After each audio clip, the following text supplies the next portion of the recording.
오늘 막바로 본문 말씀 딱 한 절입니다. 같이 찾아서 같이 읽도록 할게요. 골로새서 2장 8절 한 절입니다. 다 같이 읽어볼까요? 시작. 어떤 사람이 철학과 헛된 속임수로 너희를 노력하지 못하도록 조심하라. 그것들은 사람들의 전통과 세상의 유치한 원리들을 따르는 것이요 그리스도를 따르는 것이 아니니라. 지난주 선포되었던 말씀하고 계속 이어지는데, 오늘은 어떻게 보면은 설교라기보다는 세미나 성격이 많이 있는 그런 설교라고 생각해 주시고, 좀 어려운 용어가 나오더라도 최대한 쉽게 풀어서 설명하도록 애쓰겠습니다. 지난주에 했던 내용을 간단하게 복습을 하고 넘어가야 될 것 같습니다. 지난주에 두 가지 용어를 말씀드렸습니다. 기독교적 세계관 또는 성경적 세계관, 이거 말씀드렸었고요. 그리고 성경 전체를 관통하는 전체 거대 서사가 있다, 메타 내러티브라는 그 용어를 말씀드렸습니다. 이런 거대 서사, 성경의 거대 서사를 놓쳤을 때 우리는 성경을 잘못 인본주의적 그런 사고에 빠져서 잘못 그릇되게 해석하는 경향이 있다. 그 부분을 바로잡자 하면서 창조에서 구속, 그 다음에 회복까지 그 대상이 오로지 인간만이 아니다. 그거 그때 말씀드렸던 겁니다. 그죠? 자, 그러면 오늘은 기독교 세계관인 이 부분과 거대 서사 이 부분에서 우리는 두 번째 거를 하나 보려고 합니다. 인본주의를 벗어난다는 것은 근대 모더니티라는 철학 사조, 그 근대 사조를 벗어나는 거라고 한번 말씀드렸습니다. 즉 합리적 이성을 가지고서 자율적 인간이 이 세계를 개척하고 활용해가는 그런 세계관이 근대 세계관입니다. 오늘도 두 번째로 우리가 이 세상의 세계관에 빠져 있을 경우, 기독교적 세계관이 없을 경우에 우리에게 주어지는 큰 우리 신앙을 위협할 수 있는 또는 오도할 수 있는 두 번째 요인이 하나 있습니다. 그게 사실 지난주에 간단하게 예고편처럼 알려드렸습니다. 이분법이죠. 이분법적으로 생각해서 우리가 신앙을 잘못한다는 거예요. 이 세상 철학이, 우리는 사실 나 철학 공부한 적 없는데 이런 말을 하실 수 있어요. 그런데 이 세상 철학에 우리가 물들어 있다는 것은 돌이켜보면 금방 알 수 있어요. 그중 하나가 지난주에 말씀드렸던, 우리는 철학 공부한 적 없지만 항상 인본주의적 인간 위주로 생각해 오고 있었죠. 신앙생활도. 그것처럼 우리가 의식하고 있지는 않았겠지만 너무나 이원화된 이분법적 방법에서 종교생활을 해왔다는 거예요. 거기에서부터 우리를 건져줄 수 있는 게 바로 기독교적 세계관인데, 그렇다면 크게 보면 기독교적 세계관과 나머지 세계관이 있습니다. 그 나머지 세계관도 큰 부류로 말하면 기독교 외에 다른 타 종교의 세계관이 있을 거고요, 세상의 세계관이 있을 겁니다. 근데 우리는 그 타 종교의 세계관은 별로 우리가 거기에 영향을 잘 안 받아요. 불교의 세계관 잘 안 받죠, 우리가. 이슬람은 오히려 우리가 좀 배척하니까 잘 안 받아요. 그런데 오히려 이 세상의 세계관, 세상의 철학에 공부는 안 했었어도 우리는 그게 물들어 있을 수가 있습니다. 세계관이 뭐냐, 이걸 좀 먼저 봐야겠죠. 세계관이라는 것은 우리 각 사람이 이 세계를 조망하고 무엇이 근본적인 실제인지, 또는 내가 살아가는 이 삶의 방식은 어떠해야 되는지, 이거를 결정하는 기준 틀이겠죠. 즉 우리의 생각과 가치관에 영향을 주는 그런 우리의 인식 틀입니다. 근대의 세계관은 지난주에 말씀드린 것처럼 한마디로 말하면 인본주의 세계관이었고, 그거는 배웠으니까 오늘 그럼 근대를 넘어서서 현대의 세계관이 우리를 많이 사로잡고 있습니다. 현대의 철학 사조 중에 하나 아마 들어보셨을 겁니다. 포스트 모더니즘이라는 말. 근데 이 포스트 모더니즘이 상당히 우리 삶 속에, 개인의 인식 속에 많이 들어와 버렸습니다. 이 포스트 모더니즘의 대표적인 게 두 가지예요. 그냥 사실 정의하기가 힘들어요. 근데 이 두 가지는 간단하게 설명드릴게요. 돌이켜보면 그렇구나. 첫째가 뭐냐면, 포스트 모더니즘은 근대주의의 철학을 부인하기 시작합니다. 왜냐하면 근대주의의 결과가 1, 2차 세계대전이요, 환경 파괴요 이런 거니까 이 근대주의 철학이 문제가 있다. 그러면서 왜 저렇게 됐을까 하면서 보니까 이성을 근거로 한 자율적 인간이 계몽주의라는 그 수단을 갖고서 말은 계몽이지만 그 이성의 수단을 먼저 빨리 터득한 사람들이 식민지를, 즉 먼저 지식적 알을 깨달았던 사람이 그걸 없는 사람을 미개인 취급하면서 그래서 나오는 게 계몽이잖아요. 너네들은 미개해. 내가 계몽시켜줄게. 그러면서 말은 좋은 명목으로 계몽이라고 하지만 사실 착취 억압이죠. 우리나라 그렇잖아요. 일본이 그렇게 말해요. 우리 때문에 니네들 잘 산 거라고 그런 식으로 합리화시키잖아요. 중미, 남미 볼 거 없죠. 그러니까 그런 모든 부분 또는 그 계몽을 이렇게 내세우는 이성이 어떻게 1, 2차 세계대전을 일으키느냐 또는 인종청소 그런 걸 어떻게 하느냐 여기에서 사실은 포스트 모더니즘이라는 것은 나쁜 뜻에서 출발하지는 않았어요.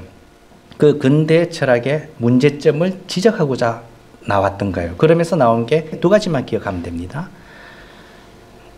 해체주의라는 게 있습니다. 근대의 모든 사상 기준 다 틀렸다. 해체를 시켜버리는 거예요. 우리가 흔히 말하는 이성적 자율적 인간 이거 기준이 틀렸어. 다 무너뜨리는 거예요. 그걸 해체주의라 그래요. 그 왜 해체를 시키느냐면 너네들이 말하는 도덕관 또는 철학 이 모든 기준이 사실 어떤 집단의 사회 구성물일 뿐이다. 근데 그 사회 구성물도 그 사회 구성물의 엘리트들만이 그걸 수단으로 활용해서 마치 계몽이라는 이름으로 활용했던 것밖에 안 된다. 폭력적 수단이다. 그래서 그 수단되는 그 모든 걸 해체시켜 버립니다. 그러다 보니까 해체하고 나니까 사실은 그동안 억눌렸던 소수 어떤 인종들 이런 사람들의 인권을 부각시키기 시작합니다. 이 부분은 틀린 거 아니었죠. 흔히 말하는 흑인들의 인권 미국 내에서 나쁜 거 아니잖아요. 그만큼 학대받았으니까. 또는 여성들 여성 인권 신장되고 있잖아요. 소수 인종들 사실은 그런 부분들의 목소리에 귀를 기울이자 이렇게 나오죠. 그러니까 이 부분은 틀리지 않았어요. 여기까지는 잘 나갔어요. 그러다 보니까 문제는 여기서 뭐가 나오냐. 두 번째 해체주의 다음에 심각한 건 지금이죠. 다원주의가 나옵니다. 즉 이 세상을 지배하는 단 하나의 절대적 진리란 없어 이렇게 내리게 됩니다. 이 부분이 심각한 문제가 생깁니다. 즉 네가 보고 있는 세계관은 네에게만 타당할 뿐이지 다른 사람에게는 타당하지 않아. 즉 관점주의로 모든 이 세상에 일어나는 현상을 관점주의로 바꿔버립니다. 문제는 이 기독교의 진리만저도 뭐가 되겠어요? 그러면은 절대적 진리를 안 받아들이고 기독교인 너네들에게만 하나의 가치일 뿐이야 이렇게 받아들여진다는 거예요. 그런데 이 세상 전체 사회 문화에서 보면 이 다원주의와 해체주의가 들어오다 보니까 거기서 나온 문제점이 이 포스트 모더니즘의 폐단이 눈에 띄기 시작합니다. 즉 아까 말했는 억압받았던 자들의 그런 목소리가 커지다 보니까 거기에 편승한 불법적이고 죄되고 이전에는 우리가 판단 기준으로 잘못된 위법적이고 악하다 이렇게 여겨지는 부분이 아니다. 이건 악한 것이 아니다. 관점의 문제다. 이러면서 편승돼 들어옵니다. 그 대표적인 게 하나가 뭘까요? 성소수자의 인권이죠. 우리가 흔히 말하는 퀴어 축제 들어봤죠. 이전 근대주의만 하도 당연히 성소수자 중에서도 동성애 범죄라고 하는데 이게 어디까지 들어왔어요? 기독교 내 실제 감리교의 어떤 젊은 목사가 인권에 관심을 둔 사람이 성소수자 퀴어 축제에 가서 축도를 한다고 해서 지금 문제가 생겼죠. 즉 포스트 모더니즘의 가장 큰 폐단이 뭐냐? 절대적 기준, 절대적 객관적 진리를 해체시키고 그 외에 진리로 인정되지 않는 취향 문제를 같이 공유할 진리인 것처럼 다원주의로 같이 부상되어 왔다는 거죠. 그게 바로 아까 말했는 성소수자의 인권, 동성애가 막 이제는 동성애를 옹호해 주는 게 마치 어떤 인권 의식이 있는 사람처럼 그죠. 그런데 결국 무슨 문제가 생기느냐면 서서히 이 전체 이 세상 속에서 우리는 항상 이분법적으로 세계를 구조화시켜 버렸습니다. 자, 어떤 선이 하나 있다고 칠게요. 기준선이 하나 있어요. 이 기준선 밑에는 객관적, 합리적, 지식은 인정해요. 그게 근대주의 사상이죠. 객관적으로 검증 가능한 것만 사실, 진실, 진리로 받아들이고, 그러다 보니까 기독교 진리는 검증 불가능이잖아요. 신의 존재, 과거로 밝힐 수 없잖아요. 즉 객관적, 과학적 검증이 안 되는 부분은 더 이상 이 기준선 밑에 합리적인 사실 영역에서 추방돼서 위로 올려버립니다. 기준선 위에가 어떤 부분이냐. 이 기준선 위에는 각 개개인의 주관적인, 개인적인 가치, 취향으로 넘겨버립니다. 즉 기독교 믿는 건 네 취향이야. 그거 인정해줘. 그런데 그게 절대적 진리라고 말하지 마. 이거라는 거죠. 즉 우리 지금 이 시대에 기준선 아래에는 합리적 이성을 중시하는 자율적 인간을 강조하고 있어요. 이게 바로 인본주의죠. 근대주의. 그리고 기준선 위에는 뭐라고요? 절대적 진리 따윈 없어. 그냥 개인적 가치관의 취향일 뿐이야. 거기에는 네 생각이 옳듯이 저 사람 생각도 옳아. 네가 동성애를 죄라고 해? 그건 네 생각이야. 동성애 아니야. 이거는 성소수자의 누릴 만한 권리야. 이렇게 말이 들어온다는 거예요. 이런 세상이 지금 한마디로 말하면 포스트 모더니즘이라는 그런 철학 사회의 세상입니다. 혹시 여러분 아카데미 시상식에 그 미나리로 그 누구죠? 그분 좋은 상을 탔죠? 윤여정 그분이죠? 저는 그분을 탓하려고 하는 게 아니라 그분을 내세워서 최근에 나온 광고 하나 있죠. 그 광고가 뭐라고 나와요? 네 마음대로 해. 하고 싶은 대로 해. 그런 광고 나오죠. 이게 뭐예요? 이 세상 절대 진리 없어. 그냥 네 하고 싶은 대로 살아가는 거야. 그게 행복이고 그게 진리야. 이게 바로 대표적인 포스트 모더니즘의 영향을 우리도 알게 모르게 받아서 나오는 얘기들이라는 거예요. 근데 우리는 이걸 아무 생각 없이 멋진 말. 그래. 내 하고 싶은 대로 하면서 살아야지. 이 세상 뭐 그때 욜로 그죠? 이 세상 한 번밖에 없는데 사는 거 한 번밖에 없는데 내 하고 싶은 거 하면서 살아야지. 그 내 하고 싶은 거 하면서 살다가 망한 게 바로 아담과 이브가 선악과에게는 그 따먹는 거잖아요. 여기서 이제 그렇다면 이제 한번 생각해 봐야 돼요.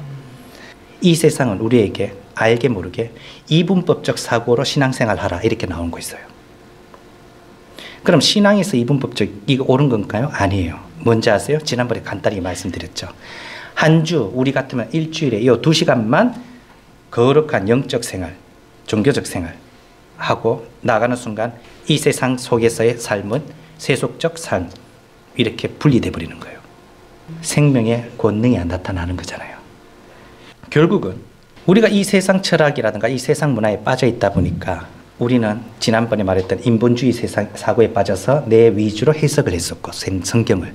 두 번째, 이런 세상 철학 풍조가 지배하고 있는 이 이분법적 사고에 빠져서 우리 신앙 역시 하나님 보시기에 크게 세상 사람과 다를 바 없는데 이런 얘기를 들을지도 모른다는 거예요. 치유해야 되죠. 이분법적 사고를. 그렇다면 결국 우리는 어디로 돌아가야 될까요? 다시 성경 말씀으로 돌아가야 됩니다. 그게 바로 기독교적 세계관이에요. 그래서 지난주에 제가 그렇게 강조했던 거예요. 이 이분법을 어떻게 우리가 적용하고 있느냐. 잘못 적용하고 있다는 말이에요. 성경에. 창조에서부터 우리는 이 이분법적 사고로 잘못 적용하고 있었어요. 지난주에 잠시 말씀드렸죠. 창조 세계가 타락이 들어가면서 우리는 창조된 물질 세계는 악하다 이렇게 보게 됐다. 이게 이분법적 사고라는 거예요. 근데 지난주에 제가 말씀드렸죠. 하나님께서 창조하신 이 모든 생명체 외에 그러니까 무생물이라 할 수 있겠죠. 산이라든가 물이라든가 이 모든 한마디로 말하면 철학적으로 말하면 물질이겠죠. 물질 악한 거 절대 아닙니다. 하나님이 만드신 거는 아름답게 하나님의 선하심이 그대로 투영되게 만들어진 거예요. 근데 우리는 항상 어떻게 생각해요? 물질과 관계된 우리 삶을 왠지 보수적인 그런 기독교 같으면은 일단 세상적인 거 절대로 손대지 마 이런 식으로 이게 사실은 잘못 이분법적 사고에서 나왔어요. 이 세상 물질을 하나님이 창조하신 거잖아요. 그게 왜 악해요? 근데 우리는 잘못 타락되는 순간 악해졌다라고 생각해 버려요. 아니요. 악해진 게 아니라요. 악해진 건 우리의 마음이 악해진 거죠. 물질은 악해진 게 아니라 악한 우리 마음의 지배를 받아서 악하게 쓰일 수 있을 뿐입니다. 물질은. 자, 그거 부분 한번 확인을 좀 한번 해봐야겠죠. 디모데전서 4장 1절에서 5절. 이제 성령께서 분명히 말씀하시기를 마지막 때에 어떤 사람들이 믿음에서 떠나 유혹하는 영들과 마귀들의 교리들의 주의를 기울이리라 하시는데, 여기서 유혹하는 영들, 즉 마귀들의 교리는 이단 교리만 포함시키면 안 될 것 같아요. 아까 말했는 이런 이 세상 철학 속에서 숨겨져 있는 마귀의 개교, 뭐 포스트 모더니즘의 그런 것들 다 포함시킨다고 보시면 될 거예요. 자, 3절부터 보려고 그래요. 이 잘못된 마귀의 교리들은 3절 이렇게 말해요. 혼인을 금하죠. 이 혼인 관계 이런 거 왠지 거룩하지 못한 부분 이렇게 생각한다는 거예요. 그러니까 혼인을 금하고 음식물을 상가라고 명령할 터이나, 그러나 뭐라 그래요? 음식물은 하나님께서 창조하사, 음식물을 우리 인간이 만들어낸 게 아니라고 나오죠. 분명히 단지 우리는 요리할 뿐이지 모든 음식물의 재료는 하나님께서 창조하신 거죠. 하나님께서 창조하사 진리를 믿고 아는 자들이 감사함으로 받게 하셨느니라. 하나님의 모든 창조물은, 시제를 볼까요? 타락된 지금, 과거에는 선하였고가 아니고 뭐예요? 지금도 선하고 이래 나옵니다. 영어로 된 거에 보면 시제가 현재예요. 단지 이 모든 창조물이 우리와 함께 신음하게 됐을 뿐이지 인간의 죄로 인해서, 그렇다고 해서 이 모든 창조물이 악하게 된 게 아니라는 말입니다. 모든 창조물은 선하고 감사함으로 받으면 거부할 것이 하나도 없나니, 그 이유가 5절이죠. 그것은 하나님께서 이미 다 이렇게 처리해 주셨어요. 말씀과 기도로 거룩히 구별되었느니라. 단 인간의 죄로 인해서 석음의 속박에 같이 들어왔을 뿐이지 그 창조물 자체가 악하게 변한 게 아니라는 겁니다. 잘못 아는 사람들은 그러니까 뭐예요? 흔히 흔히 말하는 우리가 육체적 관계 전혀 악한 거 아니에요. 악할 수가 없죠. 왜? 우리 인간 아담과 이브한테 뭐라고요?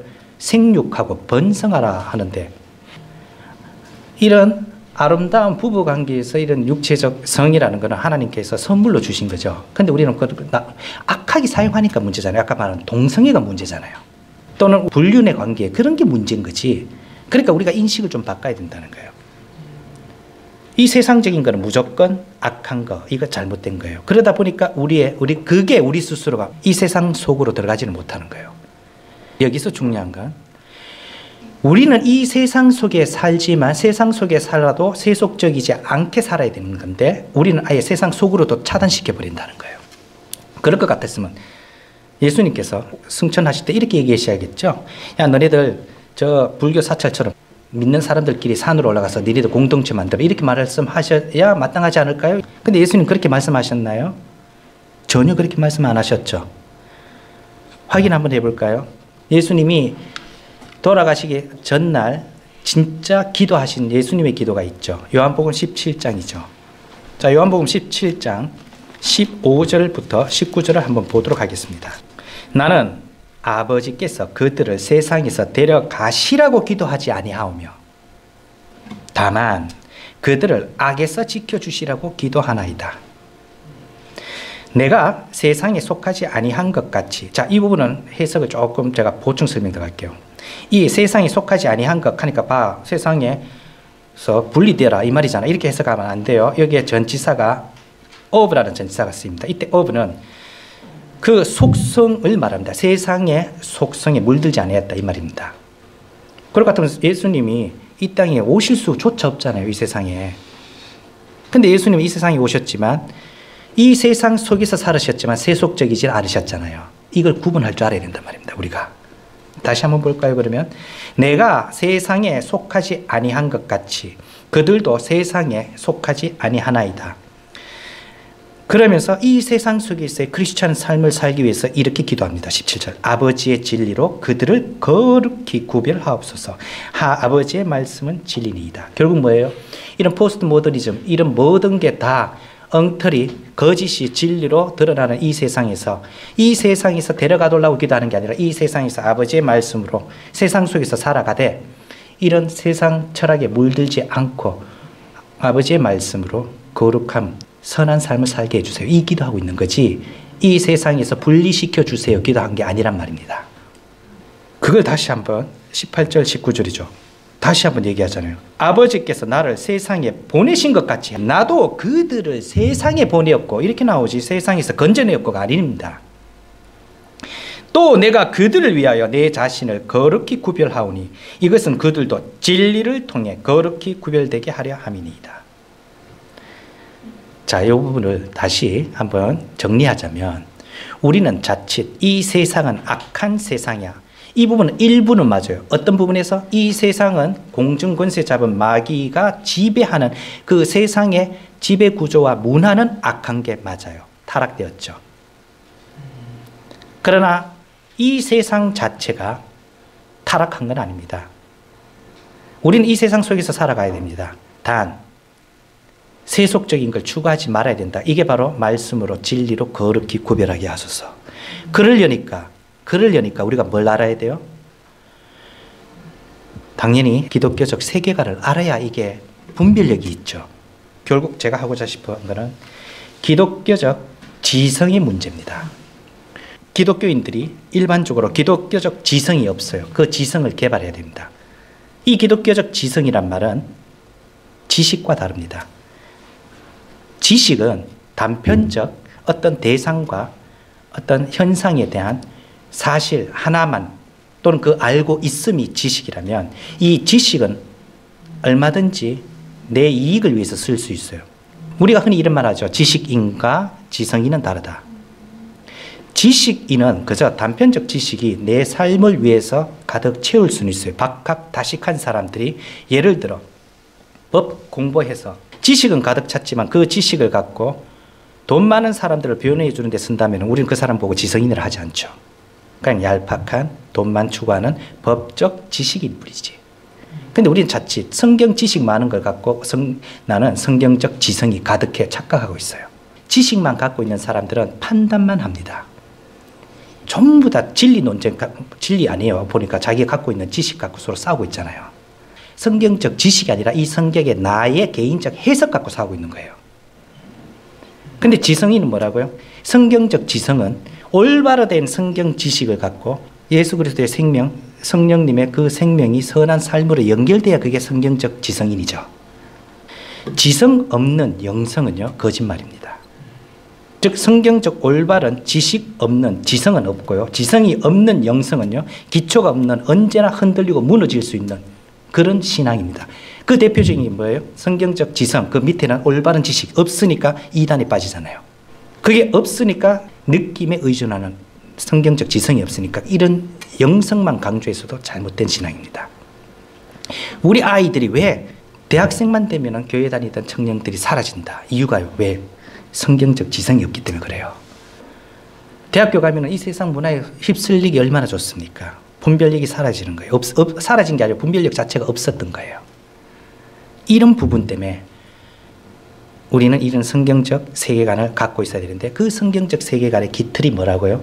이 성경 전체를 관통하는 거대 서사라는 거, 이걸 알고 있어야 되는 거죠. 또다시 하나 고치고 넘어가겠습니다. 이 세상은 하나님께서 모든 만물을 선하게 창조했다. 그러나 인간의 죄로 타락되었다 해서 그 만물이 타락된 게 아니라 오직 인간의 타락된 마음에 의해 그 선한 창조물이 악한 용도로 쓰일 수 있고 그 세상 만물의 악하고 선함의 경계는 우리 마음에 내재되어 있을 뿐이지. 그 다음에 왜 기독교인들은 자기가 속해 있는 직장, 그 삶에서 왜 기독교인의 그 문화가 나타나지 않을까? 그러니까 그렇게 얘기해요. 왜? 내 직장에서 교회 다니는 사람끼리 모여서 그래도 점심시간에 모여서 성경 한 구절 읽고 이렇게 하는데요. 그게 직장 내에서 내가 하고 있는 일이라고 착각하고 있어요. 아니에요. 진짜 올바른 기독교 지성을 갖고 있는 사람은 아까 법조인으로 말하면 그런 올바른 지식을 올바로 사용해서 정말로 억울한 사람, 돈 없어 그런 사람들 법적 자문해주고 조언해줄 수 있는 거, 이런 게 바로 선한 자기가 속해 있는 그 삶의 영역에서 그리스도의 향기를 발산하는 거죠. 근데 우리는 그거는 생각 안 하고 거기서조차 이분법으로 왜 믿는 사람끼리 모여서 기도하는데 그게 이분법적 사고에서 잘못된 생활이라는 거죠. 그게 틀렸다는 게 아니라 확대를 시키자 이 말이죠. 그래서 어떤 사람들은 그런 얘기합니다. 당신 참 글 잘 쓰는데 글 좀 쓰죠 하는 얘기. 아이고 뭘요. 예수님 오시면 아니면 내가 죽으면은 이제는 뭐 저 천국 가서 비파와 수금 키면서 찬송만 할 건데요. 뭐 틀렸죠? 새로 회복된 그때 나무 사라질까요? 그때 글이 없어질까요? 그러니까 우리는 여기서부터 구속의 마지막 회복 단계로 우리는 잘못 이분법대가 우리는 그저 영적인 세계에서 막 비파 수금으로 찬양만 하고 있는 모습 그래요. 아니죠. 새하늘과 새 땅 거기에서 우리는 새롭게 문화 창조하라.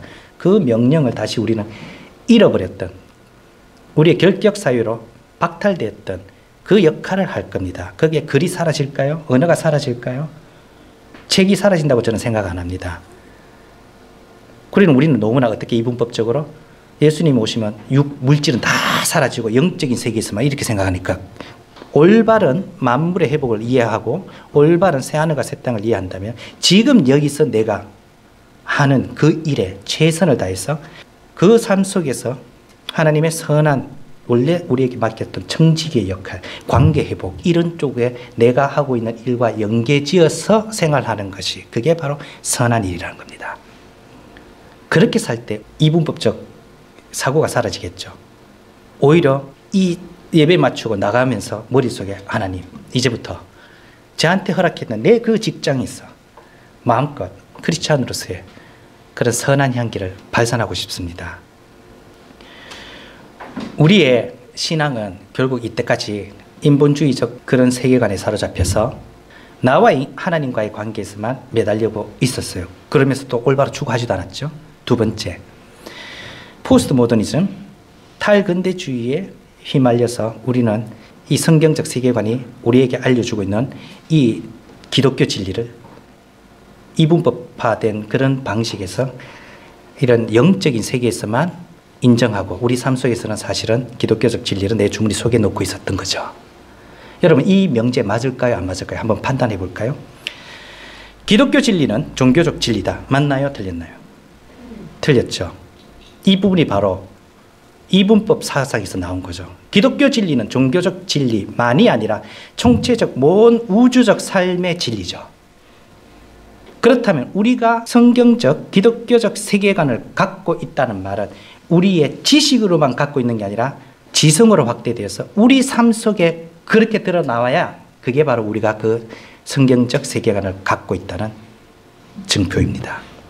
믿음은, 행위 없는 믿음은 가짜고 거짓이고 죽은 믿음이듯이, 지금 오늘 말씀 들었는 거 그냥 지식으로만 갖고 있다면 역시 우리 또 하나의 지식만 이렇게 머릿속에 들어왔을 뿐이지, 이 기독교적 세계관, 기독교적 지성이 우리 삶 속에 나오지 않는다면 우리의 모든 신앙생활을, 이 세상에서 하는 신앙생활을 하나님 보시기에 그게 바로 외식된 자여 위선이라는 거예요. 자, 요약하고 마치겠습니다. 교회가 뭐죠? 결국 교회는 이 모든 세상 만물, 만유를 회복시키고 화해시키시는 예수 그리스도, 그분의 사역에 동참하도록 부름받은 공동체죠. 그렇다면 그 교회의 일원인 여러분과 나, 즉 우리 성도는, 그리스도인은 성령 안에서 내 삶에, 특히 그 중에서 개인의 영적인 부분에만 국한돼서는 안 되고 이 세상 모든 것으로 확장되어 그분의 사역에 동참하는 게 올바른 진정한 크리스찬일 것입니다. 앞으로 우리 삶 속에 이 기독교적 세계관, 즉 기독교적 지성이 우리를 감싸고 그걸 바탕으로 하나님께서 인정하는 영성으로 확대되는 우리 모든 지체되기를 간절히 바랍니다.